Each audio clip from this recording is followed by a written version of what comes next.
तो आपको ये वाला सीन तो याद ही होगा जिसमें चा जो योंग ने अपने सारे कपड़े उतारे थे एक सीन के लिए। अगर मैं आपसे कहूँ कि ये सब फेक था तो आपका रिएक्शन क्या होगा? खैर, इससे पहले अगर आप एक एक्टर हो तो अपनी ज़्यादा लिमिट को पुश करने के लिए आप किसी भी हद तक जा सकते हो, और ये बात हमारी द ग्लोरी की कास्ट कैसे भूल सकती है।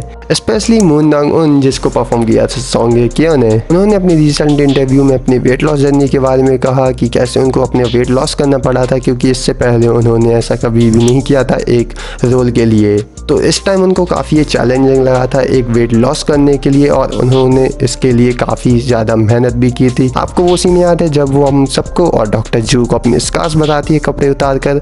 तो शो के मेकर्स का कहना था कि वो सीन मुझे जानबूझकर डालना, क्योंकि व्यूअर्स उनका पूरा बचपन याद नहीं रख पाएंगे, और मुझे एक सीन डालना था जिससे उनका पूरा बचपन याद रहे व्यूअर्स को और हम सबको, जो कि भाई वैसे ही काम किया।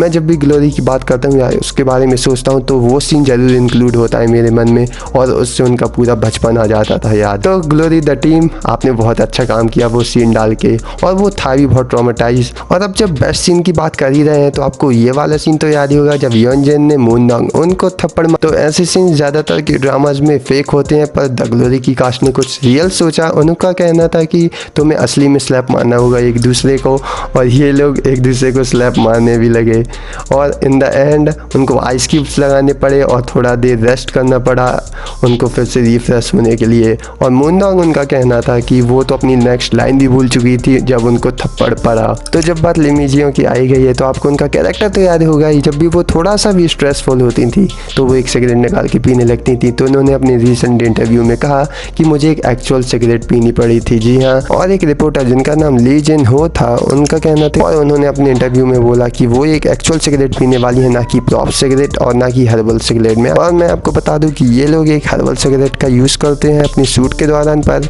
लिमीजियन ने कहा कि मैं एक हर्बल सिगरेट या प्रॉप सिगरेट नहीं पीऊँगी, क्योंकि उससे मुझे रियल लुक नहीं आएगा। सच में ये लोग कितनी मेहनत कर रहे थे, इसलिए द ग्लोरी एक अच्छा ड्रामा निकल के आया।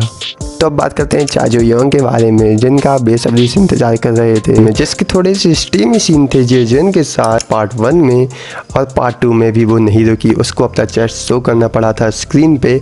ज़्यादा नेटिजन्स और के ड्रामा फ़ैन इसके यूज टू नहीं है, पर उसको करना पड़ा था। बाकी कुछ लोग का कहना है कि ये CGI था, उसके प्रोडक्शन टीम ने ऐसा किया, उसने सच में ऐसा नहीं किया। पर मैं आपको बता दूं कि ये बात सच है। जी हाँ, ये सब CGI की द्वारा किया गया था और उसको बॉडी डबल भी किया गया था, ये उसने सच में नहीं किया था, पर उसकी टीम ने बहुत ही ज़्यादा वर्क किया था। पर इसके अलावा किसी भी एक्टर या एक्ट्रेस को ये वाले सीन करने के लिए बैकलेस होना बहुत ही ज़रूरी है, और इसके लिए बहुत ही करेज लगता है। और एक इंटरव्यू में शो के डायरेक्टर ने बोला कि इसके साथ साथ उसको हमेशा रिवीलिंग क्लॉथ भी पहनाए गए थे।